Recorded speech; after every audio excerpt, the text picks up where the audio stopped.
فخر افغان د خپلې سیمې جامې اغوستلې. فخر افغان د خپلې سیمې څپلۍ پښو کولې. فخر افغان د خپلې سیمې خواړه خوښول. فخر افغان خلک کاروبار ته هڅول او خپله یې هم کوو. فخر افغان د طبقاتي مبارزې خلاف و. فخر افغان ټولنیز عدالت لپاره یې مبارزه کوله.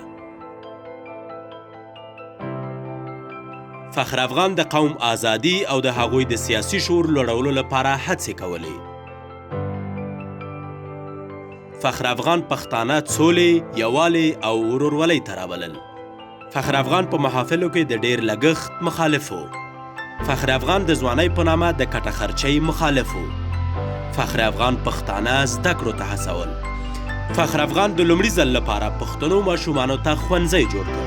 فخر افغان پښتنو ته په مورنۍ ژبه د زده کړې لپاره زمینه برابره کړه. فخر افغان د لومړي ځل لپاره پښتانه عصري زده کړو ته وهڅول. فخر افغان د فکر جوړونې، هیواد جوړونې او ملي شتمنیو ساتنې لپاره ډیره مبارزه وکړه. نو راځئ چې د بابا په پل پل کېږدو، څو ژوند مو هوسا شي، اروا د ښاده بابا جانه،